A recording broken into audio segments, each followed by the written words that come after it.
नमस्कार दोस्तों, स्वागत है आपका अपने चैनल पर। दोस्तों आज से हम लोग एक नया चैप्टर स्टार्ट कर रहे हैं ज्योमेट्री में, lines and angle. Lines and angle, इसको हम लोग बेसिक से जानेंगे और इसमें हम लोग बेसिक से लेकर एडवांस तक की सभी क्वेश्चन करेंगे।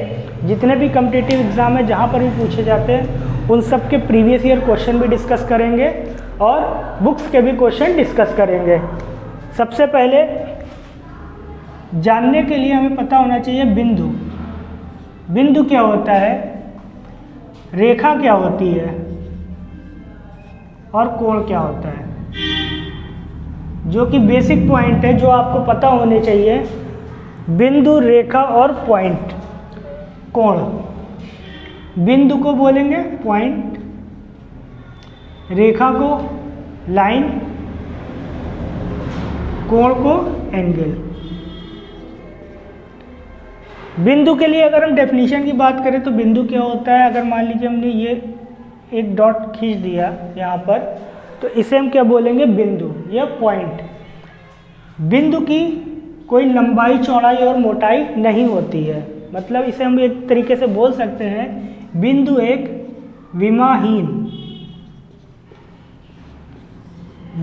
होता है, इसकी कोई विमा नहीं होती है, ठीक है।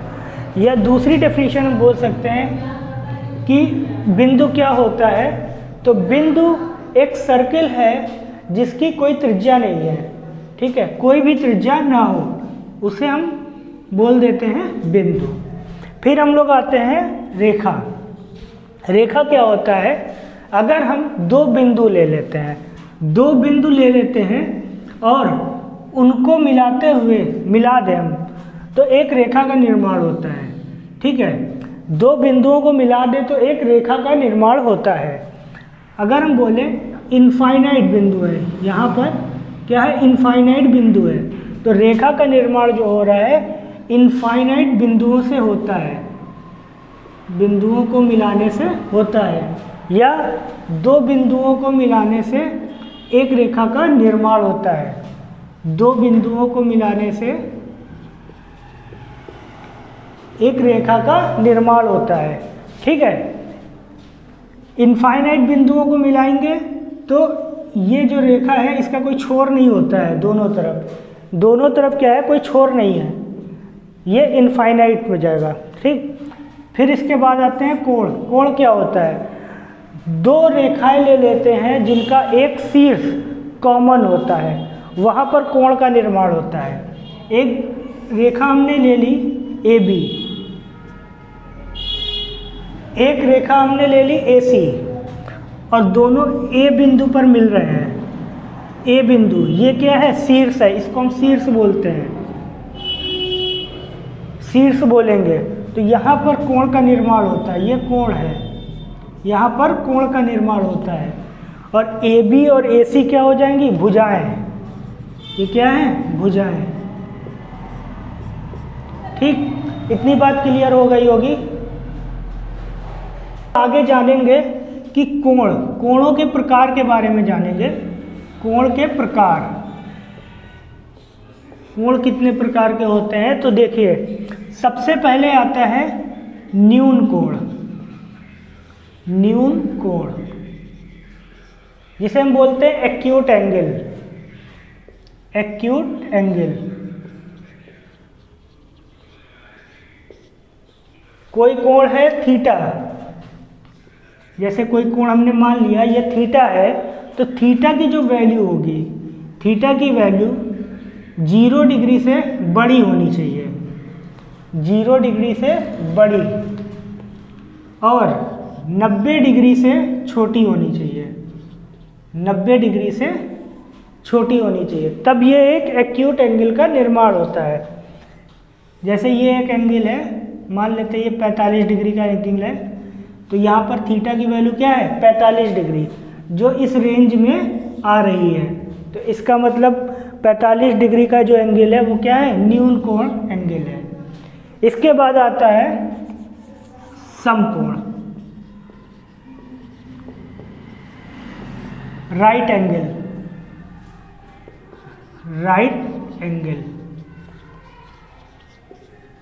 राइट एंगल क्या होता है, थीटा की वैल्यू क्या होगी 90 डिग्री, थीटा की वैल्यू 90 डिग्री होगी, तो ये क्या हो जाएगा राइट एंगल कोण हो जाएगा। क्लियर, ये 90 डिग्री इस तरीके से डिनोट करेंगे। क्लियर हो गया होगा। अब तीसरे प्रकार का जो कोण है वो कौन सा है, तीसरे प्रकार का जो कोण है वो है ऑब्ट्यूस एंगल, ऑब्ट्यूस एंगल, अधिक कोण, अधिक कोण।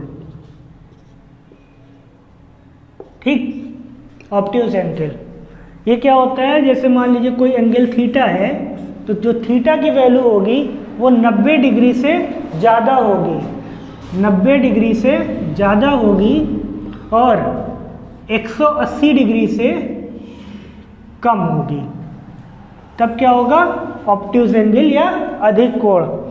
जैसे ये हम ले लेते हैं, एक लाइन है, ये सीधी रेखा है ए बी, और ए पर एक कोई कोण बन रहा है जो 90 डिग्री से अधिक है, मान लेते हैं ये कोण बन रहा है 120 डिग्री का, तो ये कोण क्या हो जाएगा अधिक कोण हो जाएगा।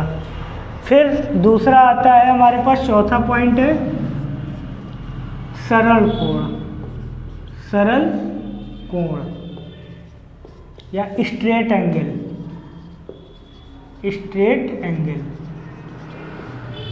ये क्या होता है स्ट्रेट एंगल, ये होता है थीटा की जो वैल्यू होगी वो क्या होगी 180 डिग्री। ठीक, ये एक सीधी लाइन है, तो यहाँ पर अगर कोई पॉइंट है, अगर ए है तो ए पर जो एंगल बन रहा है वो क्या है स्ट्रेट एंगल है, इसका मान क्या है 180 डिग्री। ठीक, अगला जो कोण है हमारे पास है वो चौथा, 5वें नंबर पर है, उसे हम बोलते हैं प्रतिवर्ती, प्रतिवर्ती कोण, रिफ्लेक्स एंगल, रिफ्लेक्स एंगल। ये क्या होता है, थीटा की वैल्यू है, अगर मान लीजिए कोई कोण है हमारे पास थीटा है, तो थीटा की जो वैल्यू है वो 180 डिग्री से अधिक होगी और 360 डिग्री से कम होगी, 360 डिग्री से कम होगी। ये कोई एंगल है, पॉइंट है, यहाँ से एक ए बी लाइन है, ठीक है, और एक ये ए सी लाइन है। तो अगर बोला जाए एंगल बी ए सी कितना हो रहा है, तो ये रिफ्लेक्स एंगल ये बनता है, तो ये मान लेते हैं ये 210 डिग्री का कोई एंगल है, तो ये जो कोण है थीटा बराबर 210 डिग्री है, ये इस रेंज में बिलोंग कर रहा है, तो ये क्या हो जाएगा प्रतिवर्ती या रिफ्लेक्स एंगल। 6 पॉइंट है जो हमारा वो है कंप्लीट कोण, कंप्लीट एंगल, पूर्ण कोण, इसको बोलेंगे कंप्लीट एंगल। यहाँ पर क्या होता है थीटा की जो वैल्यू है वो क्या होगी 360 डिग्री, 360 डिग्री। अगर एक बिंदु ले लें, ये एक पॉइंट है, यहाँ से एक सीधी रेखा खींची, एंगल ए बी कोई लाइन है, अगर हम बोले कि ए पर कौन सा एंगल बन रहा है, तो ए पर अगर एंगल बताएंगे तो ये बिल्कुल सर्किल एक घूम के आ जाएगा, यहाँ पर मिलेगा, तो ये एंगल कितना बनेगा 360 डिग्री। क्लियर हो गया होगा। तो यहाँ तक कि हम लोगों ने कोण के प्रकार डिस्कस किए हैं। अब आगे देखते हैं। अब हम लोग देखेंगे कोण समद्विभाजक, कोण समद्विभाजक।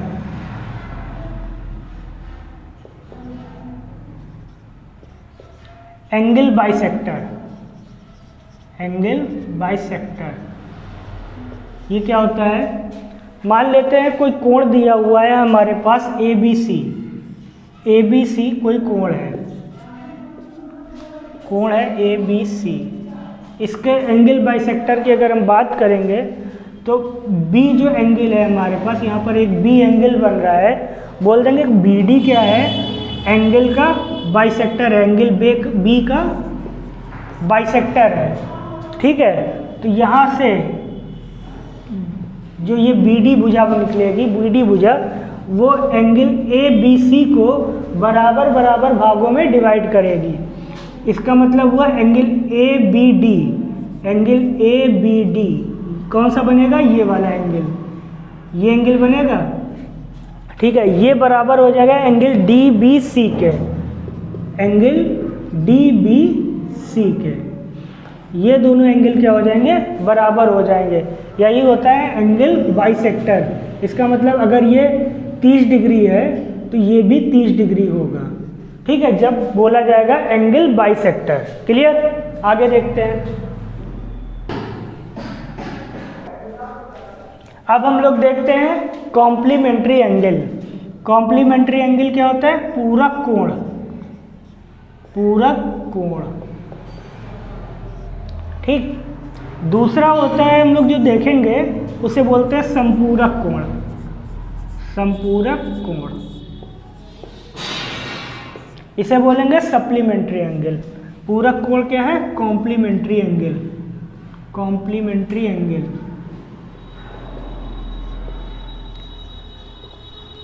ये है सप्लीमेंट्री एंगल।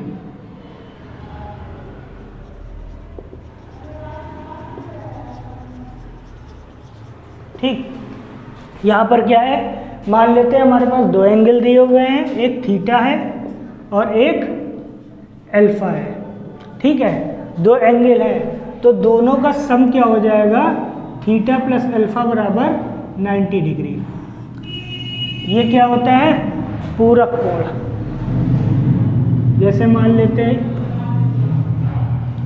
ये एक 90 डिग्री का एंगल दिया हुआ है और यहाँ से हमने डिवाइड कर दिया, तो ये क्या है, ये थीटा है और ये अल्फा, तो दोनों का सम क्या है, 90 डिग्री। इस तरीके से दो अलग अलग कोण भी हो सकते हैं, एक ये एंगल है ये थीटा और एक ये एंगल ले लेते हैं ये अल्फा, दोनों का सम क्या हो जाएगा, 90 डिग्री, ठीक। उसके बाद देखते हैं संपूरक कोण। संपूरक कोण क्या होता है, दो कोण ले लेते हैं थीटा और अल्फा, यहाँ पर भी, तो दोनों का सम क्या हो जाएगा, 180 डिग्री। थीटा प्लस अल्फा बराबर 180 डिग्री, ठीक है। अब देखते हैं एक क्वेश्चन देखते हैं इन्हीं से रिलेटेड। अब मान लेते हैं कोई क्वेश्चन दिया हुआ है हमारे पास कि कोई कोण अपने पूरक कोण का 2 गुना है, तो कोण ज्ञात करिए। कोण कौन सा है, तो देखिए कोई कोण जो है अपने पूरक कोण का 2 गुना है, तो अगर एक कोण अल्फा होगा तो उसका जो पूरक कोण होगा वो क्या होगा, 2 अल्फा होगा, क्योंकि ये क्या है, उसका 2 गुना है, ठीक है। और पूरक कोण अगर है तो क्या होता है, दोनों कोण का सम क्या हो जाएगा, 90 डिग्री। तो अल्फा प्लस 2 अल्फा बराबर 90 डिग्री, तो दोनों जुड़ जाएगा तो क्या आ जाएगा, 3 अल्फा बराबर 90 डिग्री, तो अल्फा बराबर 30 डिग्री, ठीक। तो ये हमारा कोण निकल के आ जाएगा। क्लियर हुआ। तो अब देखिए एक कोण निकल आया, तो अब हमें दूसरा कोण निकाला, तो दूसरा कोण कौन सा है, 2 अल्फा, तो 2 इंटू 30, तो ये कितना हो जाएगा, 60 डिग्री, ठीक। ये क्वेश्चन समझ में आ गया होगा। आगे देखते हैं। अब एक क्वेश्चन हम लोग और देखते हैं कि जैसे हमारे पास क्वेश्चन दिया हुआ है कि कोई कोण जो है वो अपने संपूरक कोण के 4 गुने से 10 अधिक है। अपने संपूरक कोण के 4 गुने से 10 अधिक है, तो कोण ज्ञात करिए। तो एक कोण हमने मान लेते हैं कोई क्या है, अल्फा, एक कोण हमने मान लिया अल्फा, तो दूसरा कोण कौन सा हो जाएगा, 4 गुने से 10 अधिक है, तो 4 अल्फा प्लस 10, ये आ जाएगा, 2 कोण हो जाएंगे। अब संपूरक कोण बोल रहा है तो संपूरक कोण क्या होता है, दोनों का जो कोण है, जैसे अल्फा और बीटा दो कोण है तो अल्फा प्लस बीटा क्या हो जाएगा 180 डिग्री। ठीक, तो इन दोनों का सम क्या हो जाएगा 180 degree. Alpha plus 4 alpha plus 10 is equal to 180 degree. ठीक, इसे सॉल्व करते हैं तो ये कितना आ जाएगा 5 alpha is equal to 170 degree. Alpha is equal to कितना हो जाएगा 170/5। सॉल्व करेंगे 5 से जाएगा ये 3 बार जाएगा, 5 से 15, 2 20 आ जाएगा, 5 चौको 20, 34 डिग्री। तो एक कोण हमारे पास निकल आया क्या, अल्फा बराबर 34 डिग्री। ठीक, अब दूसरा कोण निकालना है, तो दूसरा कोण निकालेंगे तो चाहे हम इसे 180 माइनस 34 डिग्री कर दें तो हमारा दूसरा एंगल निकल आएगा, या फिर इस पे हम वैल्यू पुट कर दें। ठीक है, तो हम दूसरा कोण निकालेंगे 4 × 34, 4 × 34 प्लस 10। ठीक, ये सॉल्व करते हैं, 4 चौक 16, 4 3 12 है 13 प्लस 10 146 डिग्री। ये हमारा आंसर हो जाएगा। एक कोण आ गया 34 डिग्री, एक कोण आ गया 146 डिग्री। क्लियर हो गया होगा। और आज हम लोग वीडियो को यहीं समाप्त करते हैं और चैनल को जरूर सब्सक्राइब कर लीजिए आप लोग। मिलते हैं अगले वीडियो में, तब तक के लिए धन्यवाद।